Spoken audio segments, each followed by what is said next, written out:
This Journey to a Dream podcast is brought to you by Kawasaki Insurance. Hello and welcome to this episode of Journey to a Dream. Normally, in the introduction, I try and encapsulate something about the guest, tell you a little bit about them before they introduce themselves further. I honestly don't know what to say about today's guest, and we did jokingly say after we'd finished the recording, if you want something doing, ask a busy person. I'm Linda Alton-Heath and I am part of the Andrews Racing Association here on the Isle of Man, and I'm now the chairman of the club, which I was voted in a couple of weeks ago. Well, Linda, we'll talk much more about the association a little bit later, but it's fair to say you have a background that is steeped in motorcycling. Tell us how it all started. I think probably 6 weeks old when my parents took me to my first motocross in Dublin. So I was born in Dublin, I'm Irish, and back in the, I won't say when it was, quite a while ago. Yeah, my dad was the president of the Motorcycle Union of Ireland, which is the kind of the Irish version of the ACU, which we work under here. And he was a member of the FIM jury. So he travelled around Europe to motocross and road racing. And when I was a child, we obviously went with him. And he worked quite closely with the team at Mondello as well in Ireland. So yeah, that's my childhood. And what do you remember about that time travelling around? Oh gosh, probably my most earliest memory was in the back of a car doing rider recovery at a road race in Ireland called Four, and where we had to go pick up a sidecar and push the sidecar back with the front of the car, and I'm like sitting in the car with my dad, like no health and safety, like fine for the kids to be in the car. But yeah, 4 road races, and Joey Dunlop being in my grandma's kitchen, having his leathers duct taped back together because he had scrutineering the next day at Mondello. And my dad's trying to make sure that he could get through scrutineer. And my dad introduced us to an amazing world of bike racing, and I'm very proud of what I've done. And I wish he was here to see it, so I know he'd be very proud of me. And your mum had racing in her family as well? Yeah, so my mum had 5 brothers. 4 of them either raced or had bikes as well. And my cousin races superbikes in Australia now as well. He's out there. So yeah, mum's family are into bikes as well. My mum didn't like it quite as much. She kind of wasn't the typical pushy motocross mum like I became over the years. But no, mum kind of stayed in the background a little bit. But yeah, we were really involved, myself and my brother. And at what point did you decide that maybe you wanted to try it yourself? Well, when I was 6, my Christmas present was a Malaguti 50. And I remember my crash helmet was too big, and my grandma had to crochet me a little skull cap. It's so embarrassing when I look at the pictures now. You have to share that one with us, Linda. So this crash helmet with this little crocheted skull cap underneath. But yeah, that I remember racing at a track called Mosney just outside Dublin. And on my Malaguti. And then I had a YZ80, had a Suzuki, went up to hundreds, I think, and then I stopped after that. We moved to the Isle of Man in 1986. But yeah, for all of those childhood years in Ireland, it was all road racing and motocross. My dad was a timekeeper and lap scorer as well, so most Sundays, Saturdays and Sundays, we were at a motocross event. And you mentioned your brother as well, so he was into it too? Yeah, so my brother did trials. I'll talk a little bit about what I did later in life with him as well. So we got into sidecars. My brother was my driver. So it was at my dad's garage. My grand's house was next to it, and we were just in the fields all the time, every day after school. So presumably, obviously, you were bought that present at the age of 6. So your parents quite encouraging. You said your mum maybe not as pushy. Did she have some reservations, do you think? No, she was always keen on us doing what we wanted to do, and bikes were kind of what our family did. But no, it didn't matter to my mum. She knew I was going to be in the fields on the bikes anyway. So. And then as you got older, sort of through teenage years, it was still something you wanted to do? Oh gosh, moved to the Isle of Man in 1986. Like the Isle of Man back then, it was the Lido, it was the Hawaiian bar, it was just the best thing my parents could have possibly done for me and my brother. We moved from the middle of nowhere in Ireland, I literally lived in a field, to Harrisprom. We had a hotel, so it was amazing. And years of just being around the TT again, and we'd always come over. A lot of my family live in Peel. My mum's brother moved there, 2 brothers moved there, and a lot of my cousins are in Peel as well, so kind of a bit of a Peelian at heart. But moving here in 86 time, and Isle of Man was just absolutely like bouncing. I guess for somebody like you, this was the mecca of motorcycling. Oh yeah, I don't think my mum had a choice really coming here. Like my dad, they decided they were selling their business in Ireland, and mum was like, oh, I think I want a pub, and we were going to move to Peel, and then it was now we'll get a hotel, and it was always going to be the Isle of Man. It couldn't have been anywhere else. So how did you progress with your racing then? So for quite a few years then, teenage years and going out, didn't really do too much. It's 92-ish. My brother and I started doing sidecar trials. So he'd been doing solo trials for many years, and he had a bit of problems with carpal tunnel with arm pump, and someone said to him, oh, try a sidecar, it might not be so bad on your arms. So he said to me, oh, do you want to do sidecars? I was like, yeah, great. Sidecars were in our history in Ireland as well. So we got a Beta, we had a Rushton chair put on it, and that was the era of like Bruce Rushton, Robin Luscombe era for trials. Like it was tough going then. We rode a couple of years in the Isle of Man, Adrian Beale as well. Like the competition here was really good. I've done 2-day trial 3 or 4 times. We did British Championship for 3 years, then got sponsored by Aprilia. So I was this little petite, I used to be petite, blonde thing, front cover of Motorcycle News and Trials and Motocross News, and it was always Alton Towers, like it couldn't have been anything else. Got sponsored by Aprilia by Malcolm Rathmell, and it was a van and clothes and a bike, and it was like, oh my gosh, and it was just, the best few years riding for them. I remember being at the British Experts trial down south of England somewhere, and we were in a section. It was okay, it wasn't too bad, but I remember like just corner of my eye, I caught somebody on a solo bike stop and watch us, and we finished the section. I kind of turned to see who it was, and it was Steve Saunders, and I was like, oh my God, Steve Saunders has just stopped and watched me do a section. It was, you've got heroes kind of in your past life, and then they come into your like everyday life. Yeah, that was a memory. Linda, we're seeing many more women coming through the motorcycling world now. There's still not as many as men, and I wonder from your point of view what that experience was like. Were you aware of being a woman in what might have been perceived as a man's world? Yeah, especially as like at the time being front cover of Motorcycle News. Great. I shouldn't have been front cover because we didn't win that day. Somebody else did. But because I was a girl and it was a little bit different, there was Jill Morwood was riding as well, and we did get a little bit more press. And at the time it was great, and we enjoyed it. But yeah, there was probably better riders out there, but we did get the attention. And even now, there's some really amazing women in motorsport. When you look at the role models that are out there, and not just the riders, like when people like Fei Ho come and put money in and can still be classy and just be the person that she wants to be, and she's got her team, she's got Peter. Yeah, it's nice to see that now. But when even closer to home, like in the Isle of Man, we have a chief marshal at Derby, Jo Warriner. Jo's come through the Isle of Man. She's a Manxie. She's out there with the boys, and she knows what she's doing, that girl. Like, she came to our AGM a couple of weeks ago, and the boys were querying something about Triumphs and British Superbikes, and Jo's on it. So yeah, it's great to see. So you went through that stage then. You were on that front cover, which must have been a very proud moment. Have you still got that front cover? Yeah, my dad kept scrapbooks of everything. Oh my gosh, from Malaguti days right up until my brother was doing the Manx Grand Prix. Yeah, he had everything. So we did a bit of sidecar motocross as well. Gosh, we had a 500 EML motocross outfit. There used to be quite a lot of grass track racing on the Isle of Man, so we got involved in that as well. And I remember probably not my worst crash, but the one I remember the most was I had a tyre mark bruise right up my thigh, and it was compliments of Robbie Black. We crashed at Johnny Watterson's Lane. We were racing. I remember coming home and it was like, I've never been that black and blue in my life. But that was, sidecar grass track racing as well. You mentioned that wasn't your worst crash. I don't want to bring back bad memories, but what was the worst one? I've got 4 crowns on my teeth. So we were doing a bit of just a little rock step. It wasn't too much really. And it was at the Yorkshire 2-day trial. Just as we tried to get drive to get a little kicker at the bottom of the step for the back wheel. Just as we were trying to get that, we lost drive going into it. But the bike and my brother stopped, but I kept going. I face planted some rocks. I'd had problems with my teeth from motocross years ago, but yeah, I properly took my teeth out in that one. Oh my gosh, Linda, I'm literally wincing. And I think that's what some people who haven't grown up with this passion find it really difficult to understand. Hurt yourself once,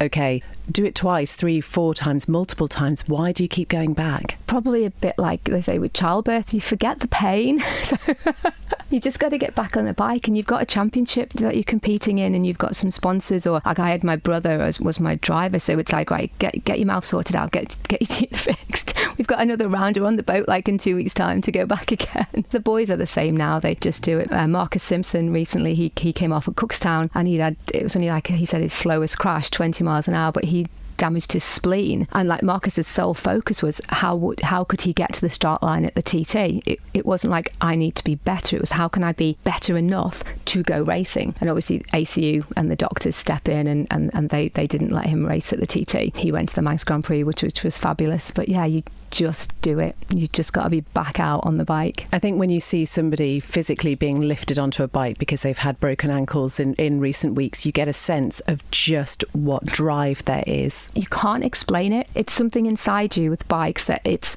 everything that you do. When my ex-husband was racing, we've not paid our mortgage because he needed a quick shifter. Or you come out of TT and you've got a $5,000 tyre bill and you're like, right, what's not getting paid? So we can keep Pirelli or Dunlop happy so we can then get tyres for British Superbikes. Yeah, you kind of just do it. So you and your brother were racing together. What happened next? Where did you want to take that? Yeah, so we were doing sidecar trials, sidecar motocross, and then there was another couple on the Isle of Man, Carl and Mandy Ellison, and Carl was Dave Molyneux's road race passenger, and Carl and Mandy started doing sidecar trials. We got really friendly with them. We did some holidays. We kind of went with Steve Colley around Europe to some trials and things, and my brother and I decided we were going to do a bit of road racing. So we went up to Derby and Malcolm and Paul Farragher brought their bike up and we had a little go in it. And I was still a bit injured I'd hurt my knee, different crash. I think it was British Expert. I'd hurt my knee, so I was still a little bit sore. And we liked it. We weren't good. We were okay. And I was like, I'm not sure about this. So road racing wasn't our thing. Like we had a go, just wasn't for us. And then my brother decided he was going to go solo road racing. So that was his plan then. So I took a bit of a step back from actually competing and helped him with his racing career. How did you feel about him making that decision? To go without me? Sidecar road racing, I loved it, but I knew we weren't going to be who we were in sidecar trials. And probably at that time I was getting married and it was kind of the right time to have a little bit of a break. He went solo road racing. I helped him run the team. My dad, we bought a van and we travelled together. So that's how I met my ex-husband, Chris Heath. I met him at Pembrey when my brother was racing there. That was 96-ish, 97, yeah. Married 98, had our daughter in 99. So the timing was good to have a little bit of a break. We haven't mentioned your brother's name, actually. Rob Alton. He's actually a mechanic for the Prez racing team. He was Paul Jordan's mechanic and when Paul was having his victories at the TT. And in terms of what it was like for you, seeing it from the other side, I guess, supporting him, what do you remember about that? I remember Steve Plater winning Shell Green jackets. I remember standing on the grid at Mallory with him. It was great to support him, and because it was my brother as well. I think you see it with the Crows. There's just something when you compete with your brother or when you're in a team with them that there's unspoken things that just happen. You just know your driver or you know your rider so well that it just works. So you met your ex-husband. Yep. Do you think there was ever any question that you were going to marry a racer? Definitely not a racer chaser, but I think when you're in that world, they're the only people you know. And like, could I go out for a drink with someone who like talked about football? Like, what would we talk about? Like, if I tried to explain to him like how you do a pit stop at the TT, and they're like, yeah, that's really interesting. Let's go and watch however many men it is run around after a ball. Like, I couldn't do it.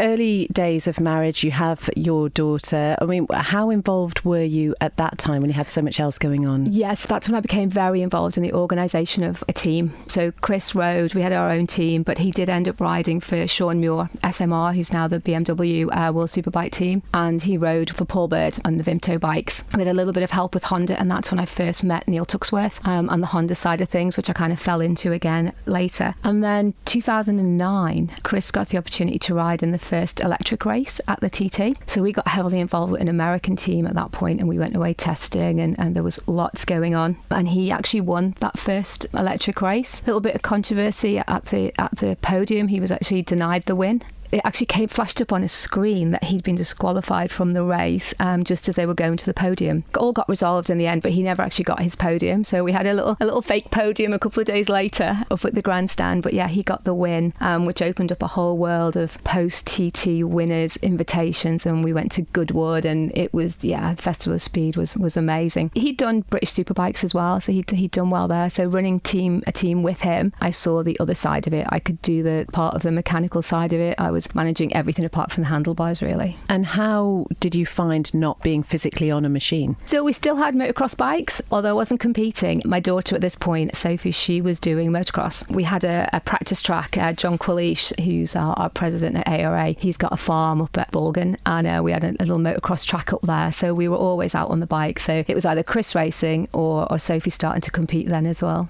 And you mentioned earlier that your mum wasn't pushy. Does that mean you were a little bit? Oh, absolutely. I was motocross mum. I was there on the sideline, fist I didn't know shaking. This was a thing. Yeah, motocross mums. Oh, we're a fabulous breed. It's like the win always counts. But there was Sophie was racing, and there was Tanya Denter and Keely Shannon were the kind of the girls doing it, and us little group of mums. It was Lynn and was there as well on the sideline when Keely and Sophie were racing, and we started going away to the UK. The girls did some racing in the girls' national championship. So I think there's not many forms of motorsport where there is a separate girls event, and in the UK they had the girls nationals, and Tanya was really, really good. We missed Tanya a lot, and Keely and Sophie were off racing as well, and Sophie had a bit of a bad crash when she was 12 at Finningley. She'd hurt her arm, her leg, she was bashed up, she was bruised, she was a couple of weeks off school for that one. And that was Sophie's point of thinking, yeah, Mum, I think I might just give it a little break. Like 12-year-old girl, she was on 85s then, big wheel 85s, and she was racing with like Ryan and Jamie Kringle, Jed Etchells. Like, look at Jed now, he's out there winning world events, and it was tough for her. Unfortunately, she was sitting in the lounge in our house. We lived in Baldrine, and across the field was a horse. And she saw this horse, and she's like, Mum, I think I want to try horse riding. I don't do horses. They have no handlebars and no engine. You can't just turn them off. So we went and we had a look at this horse, and I thought, okay, we'll get her into horse riding. I wanted a CB 500, and we accidentally bought a super bike. So we bought this horse called Garfield, who we still have now. And yeah, I'd bought a super bike without even knowing what that meant for a horse. Next thing I had to do my HGV, and I had a horse box, and we were competing, and this child of mine who seemed to be really good at motocross was suddenly really good at horse riding as well. And it's a fabulous world for her. She absolutely loved it. And I do think that her motocross years helped her with the horse riding. It's that determination and that kind of can-do attitude as well. So yeah, we ended up horse riding for a few years. You became horse mum. I was much better at being a motocross mum than a horse mum. I would shout at Sophie to go faster at motocross. I'll be up at Ballygarrigan and I'll be there giving it loads. I go to like a jump off at Conrenny, and I don't breathe while she's doing the jump off because I just don't understand the horse or the world that it is. Yeah, motocross was much safer for me. I was much happier when she was doing motocross. So you've got all that going on, but presumably you've still got one foot in the motorcycle world as well. Yeah, kind of. It was a strange one. I came to a point in my life where I was getting divorced, and Sophie had stopped motocross. Chris wasn't racing, and our divorce was happening. And then I found myself questioning who I was as a woman in motorsport, and it's a tough one. It happens a lot of the wives in the paddock, and that you're very involved, and you're running a team with your husband, or you're helping, you know what you're doing, and then you become like the spare female. Was I still welcome in the paddock? Now I was somebody's ex. Would I be a racer chaser? I didn't want to be. Would I be perceived as that? And it was, could I validate my presence, or would I kind of get a little bit of imposter syndrome, and should I be here? But then I came through that amazingly. 3 people got me back into the world that I'm in now, and that was Sandrina-Heath from the Craigna Bar, most famous pub in racing. Kev Kringle, Ryan and Jamie's dad. Kev was a great support to me, and also Klaus Klaffenbach, Claffy, 3 times TT winner, Claffy Honda. So Claffy had been there and done it with race teams. Those 3 people, each in their own way, kind of got me back into it. And it was Kev in, I think it was 2016 is when I really got back into racing, and he was running KPC racing team, and Cy Fulton, who'd won the Mice Grand Prix a number of years ago. We had Cy riding the bike. Cy went and rode 600s at TT, and I was kind of helping Kev set everything up, helping Cy with managing children, life, bikes, sponsors, all of that. He did the 700 as well that year. And then Sandrina had me helping out at the Craig at TT. Klaus was part of the Honda team. So Klaus ran all of the hospitality side of it for Honda Motors Europe and for BSB for Honda UK and Honda Roads. I ended up working with the team manager of Honda, Johnny 12 Trees, at World Endurance. So off I went, little old me, with all my Honda Honda kit on in my little suitcase and off to Le Mans to manage everything for Klaus, and with regard to the non-racing side of the Honda team and all the hospitality, the sponsors.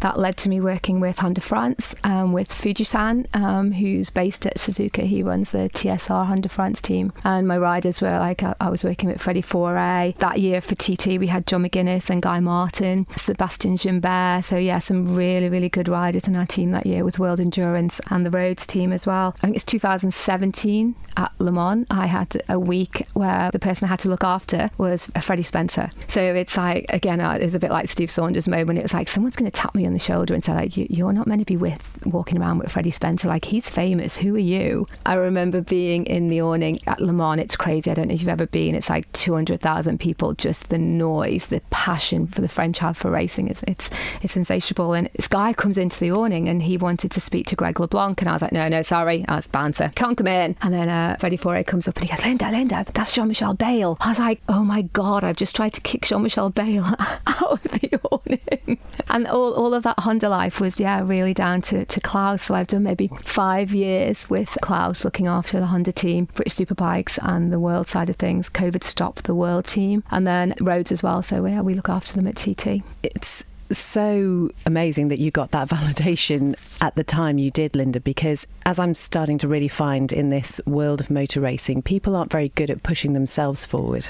I'm even sitting here now talking about myself. I made some notes before I came out, and when I started looking at like where I've been and the people I've been with in life, I'm so lucky. And I think, as a female, it can be trickier. It's probably getting easier. As I said at the beginning, I'm now chairman of Andrea's Racing. We have had Lizzie Kinvig, clerk of the course, so TT, again, an amazing lady in motorsport. And it's people like Lizzie and Joe, our race secretaries at Andrea's. We've got Liz and Val, again, women in motorsport. Liz now helps out with the TT as well in the office, and it's pushing ourselves forward. And like I think I mentioned imposter syndrome, I probably have it every day when I'm in the paddock and I'm telling somebody, like Matt Stevenson was racing with us at the Endurance last year, and I'm like, that's Matt Stevenson, and I'm telling him he's got to go in the stop box and do a penalty, and I'm like, who am I to tell him that? That imposter syndrome, I think, sums it up, because anybody just talking to you for a minute can see just how skilled you are and how much you bring to this world. And it sounds like for you need that external validation. You wouldn't be pushing yourself forward. You got that in 2021 though.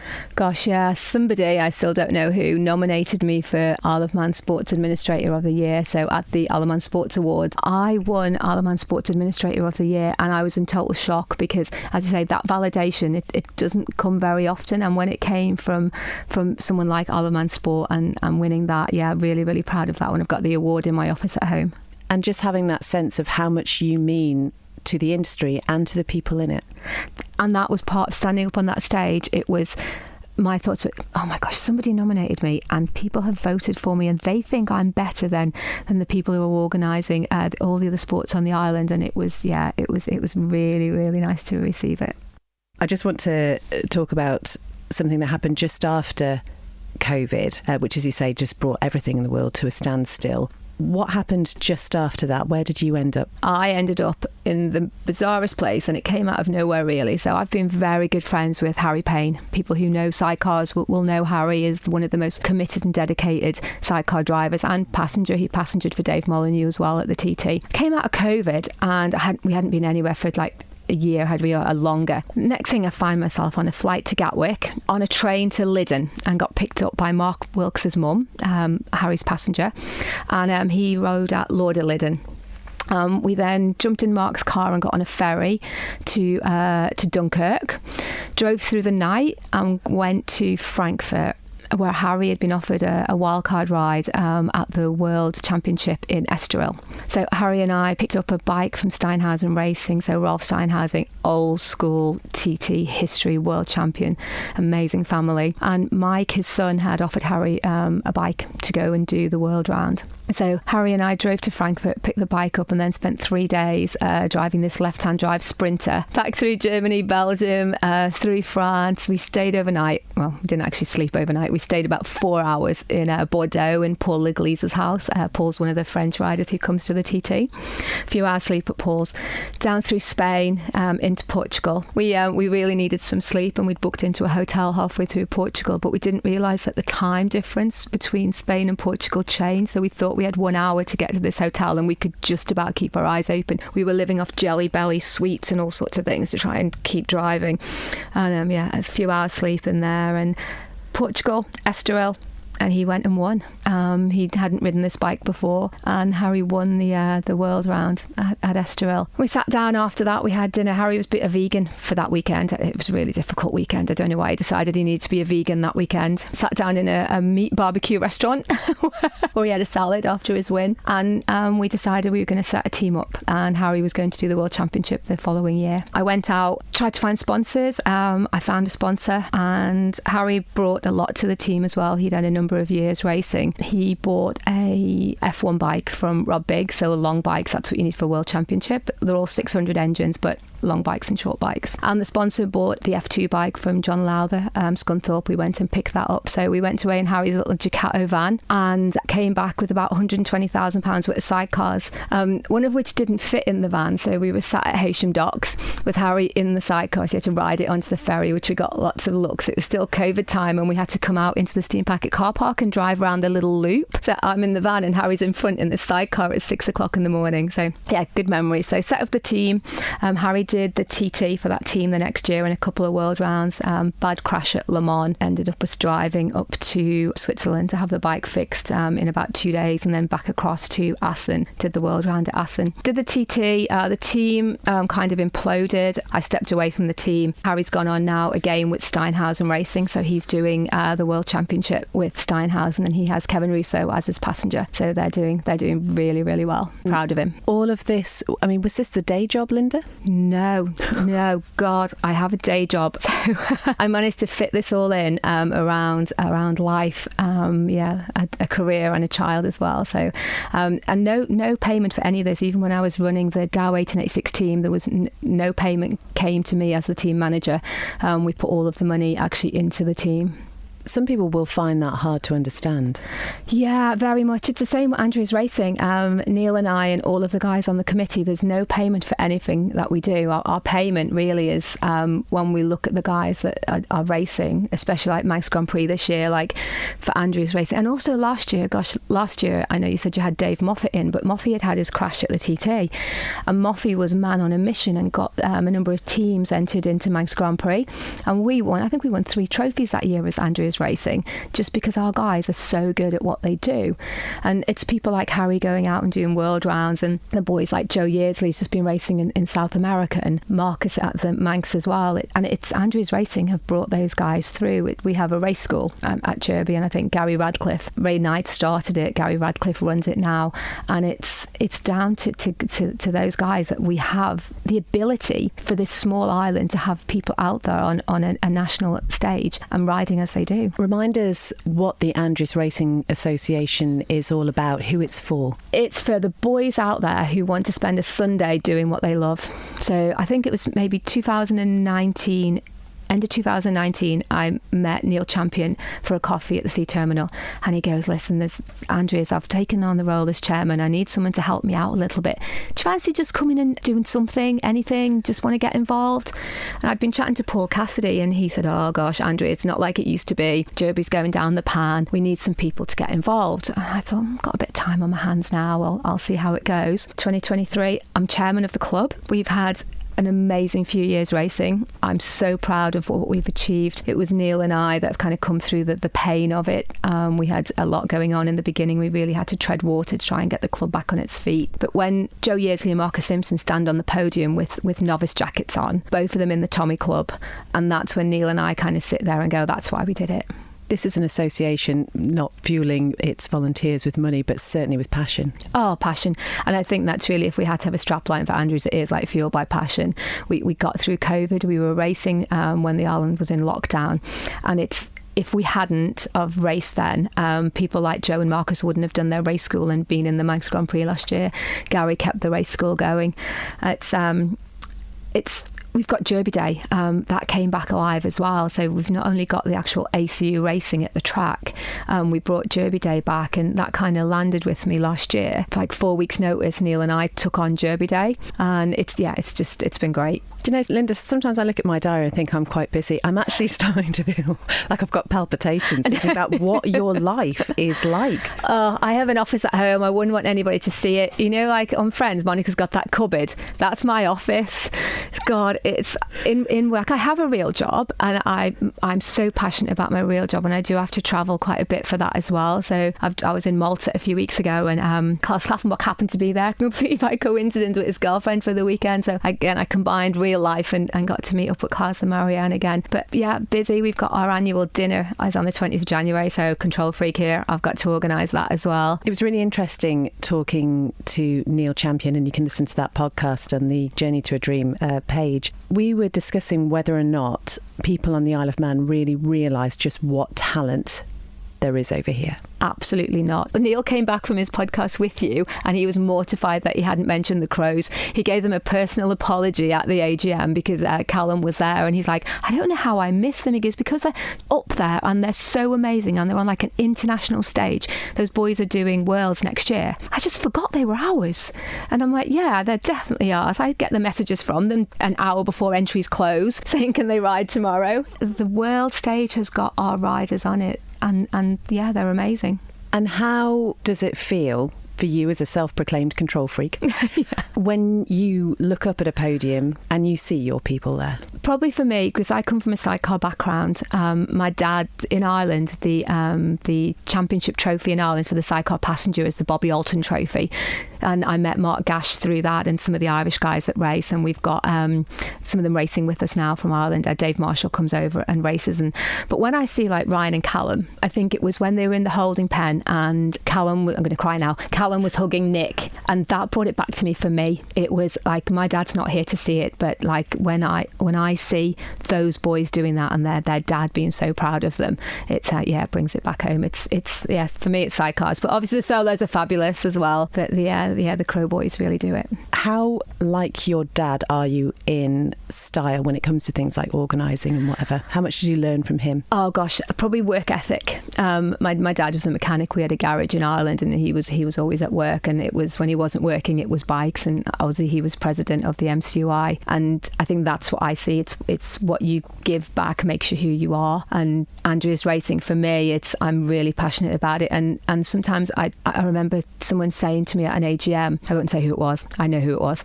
we were changing something and we put it to the floor to discuss it, and someone said to me, you don't know what it's like to have to pay for tyres and put a bike on the track. And at that point I was like, right, let me tell you what I've not paid for in life so that we could go racing. It takes a lot. And Val, our race secretary, said the other week, she said, do you know what, her son Sean races, and she said, I thought you lot just kind of maybe the week before the event put a few forms in and then we were racing on the Sunday. She's going, I never had any clue it was like this. We asked the riders to help us at Derby as well. If they're not racing, we'll get them out doing recovery. So Marcus Simpson and Joey and McGee, they do recovery for us in the van and everything. But we had some of the unrestricted Isle boys helping us out, Blake and Tom. And I have 2 radios when I'm at Derby. So I have 2 earpieces in, one's for the track and one's for the paddock. So they'll both be going, and then I'll have someone in front of me chatting as well. And they brought the radios back at the end of the day and they put them back in the race office, and they were like, we can't explain what we've just heard today. Every rider should be made to have a day of listening to those earpieces to see what goes on. Blake was like, I'll never complain about waiting in the holding pen again. He goes, when I see what has to happen between the sessions with the clerk of the course doing the clear down and all the marshals calling in, and yeah, a lot goes on. It's full time. There's no end of season for us. Literally no end of season. It's interesting because as we're speaking in the third weekish of December, it is a long, hard winter, I think, for racers because they're in the middle of nothing at the moment. But as you say, for you, I guess it just literally never stops. Yeah, so we just had the AGM and that was about 60 people there. And Neil and I, we felt that was a good response. So you don't want too many people there because that's usually when something's not going right. People want to know the gossip of what's happening.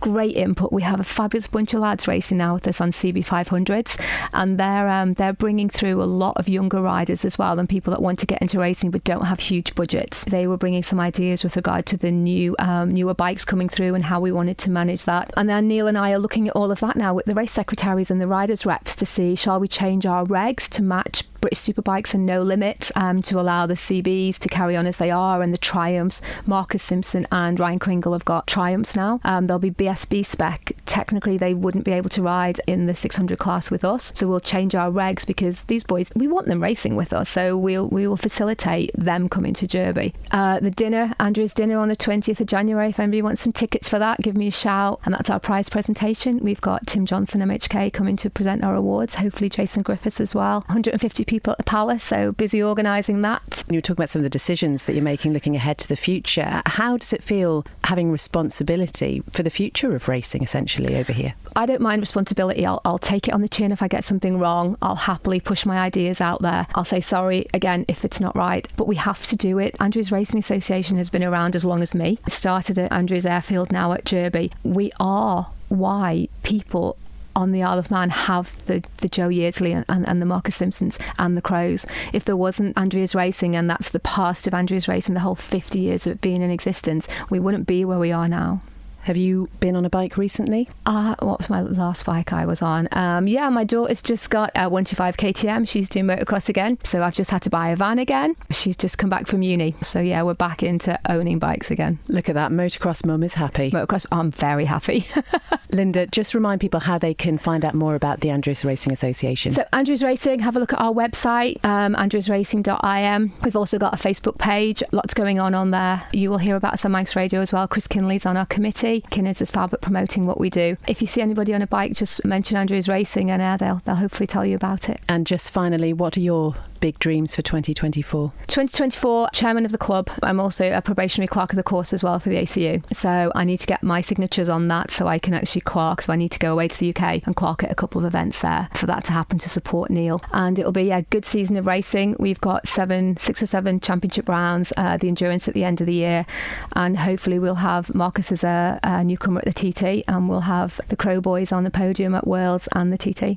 Linda, please tell me you haven't got everything already wrapped for Christmas as well as all of that. I bet you have. Did a little bit of wrapping last night. I knew it. But accidentally sent my daughter's Christmas present, because I bought it on Amazon, to the UK because she changed the address. So beware, any mums out there, watch when your children change the address on the Amazon account. Need to get them back. You have to do one thing wrong. Linda, thank you so much for talking to us. Oh, thank you so much for having us here. Linda Alton-Heath. And now you know why I found it so difficult to introduce her, but glad to hear that she's back to being a motocross mum. Thank you so much for downloading this episode. And if you have a story that you'd like to tell, we'd love to hear from you. BethSB@manxradio.com is the best email address. You can find that link on the podcast page. And until next time, goodbye. This Journey to a Dream podcast has been brought to you by Kawasaki Insurance. Visit their website, kawasaki-insurance.co.uk, to find out how you can get covered.